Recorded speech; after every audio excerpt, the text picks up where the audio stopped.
बात कर लेते हैं सीनियर तज्ज़ियाकार एहतशाम उल हक हमारे पैनल के हमें ज्वाइन कर चुके हैं। एहतशाम साहब, वो घड़ी आ गई है जिसका इंतज़ार किया जा रहा था और पाकिस्तान की सरजमीन पर तकरीबन 11 साल के बाद एक चीनी वज़ीर आज़म ने कदम रख दिए हैं। कैसा देख रहे हैं इस दौरे को? देखिए मारूफ, देनदारी की बात है, ये बहुत बड़ी डेवलपमेंट है और हमारे चीन और पाकिस्तान के बायलैटरल तल्लुकात के दरमियान देखा जाए तो ये इसको हम इस तरह देख सकते हैं कि आइंदा चल के हमारे सियासी तौर पे, इक़्तिसादी तौर पे और मिलिटरीली हमारे रिलेशनशिप किस तरह बनेंगे। एक बहुत बड़ी सिनर्जी डेवलप होने जा रही है दोनों ममालिक के दरमियान। चाइना बावजूद इस बात के कि आप देख लें मारूफ के चंद दिन पहले ही आपने देखा एक हादसा होता है, उसमें चीनी हमारे भाई जो है ना होती है। इसके बावजूद चाइना जो डिटरमेंट है पाकिस्तान के साथ ताल्लुकात बेहतर करने में, ऑल आउट हमें सपोर्ट कर रहा है। पाकिस्तान हर तरह की उनको मदद करता है रीजन में कि जो अमेरिका इंडिया के जरिए चाइना को कॉर्नर करने की कोशिश करता है तो पाकिस्तान वहाँ पे दीवार बन के खड़ा होता है। तो ये दोनों के लिए विन विन सिचुएशन है, दोनों के ताल्लुकात एक दूसरे के लिए बड़े जरूरी है।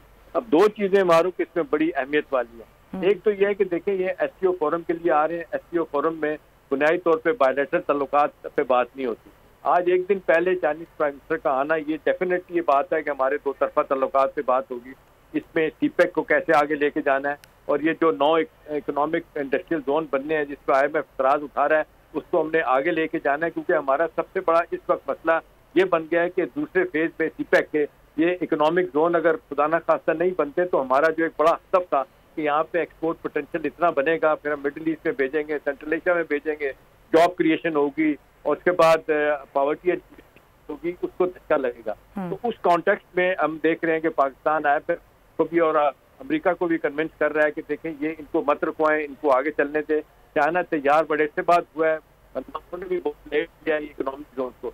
एक तो ये है, दूसरा ये कि गवादर को डेवलप करने के हवाले से सारी दुनिया देख रही है कि इतनी बड़ी हमारी ये गवादर पोर्ट है, लेकिन जिस तरीके से ऑपरेशनल होनी चाहिए मारूफ कभी तक नहीं हुई। चाइना का बड़ा रोल है, चाइनीज के अपने इंटरेस्ट भी हैं, चाहे वो आप देखते हैं जो मिनरल्स हैं उनके बारे में देखते हैं और मादनियात हैं बलूचिस्तान में, फिर सिक्योरिटी के हवाले से सबसे अहम बात यह है कि जो हमारी कल फॉर्मल डिस्कशन हमारी शुरू होगी परसों SCO के फोरम पे चाइना और पाकिस्तान आज करेंगे, वो है दहशतगर्दी।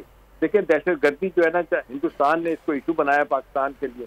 पाकिस्तान का ये उस लिहाज से देखा जाए तो ये डिप्लोमेटिक बहुत बड़ा माइलेज है कि SCO कॉन्फ्रेंस हो रही है और ये ग्लोबल प्रोफाइल पाकिस्तान का दहशतगर्दी के बारे में बेहतर होगा। जो हिंदुस्तान प्रोपेगेंडा करता है कि जी पाकिस्तान दहशतगर्दी करता है, जबकि हम उनको ये कन्विंस करेंगे आज पहले चाइनीज को जो कि ऑलरेडी कन्विंस है कि देखें ये दहशतगर्दी सबके लिए नुकसानदेह है और ये सारे रीजन के ममालिक जो है ना अपना अपना मारूफ कंसर्न बता चुके हैं अफगानिस्तान को। सेंट्रल एशिया के ममालिक देख लें, रशिया, चाइना, ईरान, तुर्की, पाकिस्तान, इवन अमरीका, उन्होंने भी कहा है। आपको याद है 2021 में जब ये दोहा कॉन्फ्रेंस हुई थी अमरीका के अफगानिस्तान के जाने के बाद, तो वहाँ पे अंडरटेकिंग दी गई थी अफगान हुकूमत से कि अपनी सरजमीन को आप दहशतगर्दी के लिए इस्तेमाल नहीं होने देंगे, लेकिन आप देख लें मुसलसल इस्तेमाल हो रही है। तो ये पाकिस्तान और चाइना का ये बायलैटरल मुलाकात में एक मौक़िफ़ पे इस मौजू पे आना और फिर जब SCO कॉन्फ्रेंस होगी वहाँ पे जब मिल के ये बात करेंगे तो इसका बड़ा वजन होगा।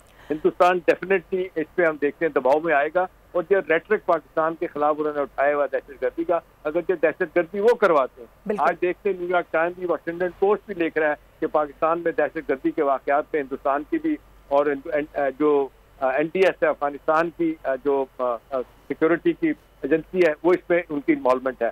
तो अब देखना ये कि कितने बेहतर तरीके से पाकिस्तान और चाइना अपने मामलात को बेहतर करेंगे। और दूसरी बात है, जो अच्छी बात है मारूफ, हमें ये भी देखना पड़ेगा कि जब पाकिस्तान में कोई इन्वेस्टर नहीं आ रहे थे और पाकिस्तान में एक खौफनाक किस्म का एनर्जी का बुरान था तो चाइनीज आए थे, उन्होंने IPs लगाए। ये गलती हमारी है जो आज हम कहते हैं कि जी मायदे ठीक थे। भाई मायदे जब नहीं होते तो लॉन्ग टर्म बुनियादों पे हमारी हुकूमतों को सोचना चाहिए, हमारे एडवाइजर को सोचना चाहिए। लेकिन मारूफ बदकिस्मती की बात है कि चाहे पीपल्स पार्टी की हुकूमत हो, नून की हुकूमत हो, PTI की हुकूमत हो, इनके अपने बंदे जो है ना ये बदयांती का मुजाहरा करते हैं, नतीजतन ये ऐसे मायदे करते हैं जिसमें दायरा है फॉरेन इन्वेस्टर को तो वही चाहिए जो अपनी मर्जी से उनको प्रॉफिट मिले। तो हम क्या करते हैं, अपनी मामूली कट के लिए काम करते हैं। आखिरी PTI के जमाने में नदीम बाबर जो एडवाइजर थे एनर्जी के, कता कलामी की माजरत। सब्सक्राइब करें और बेल दबाएं ताकि कोई खबर रह न जाए।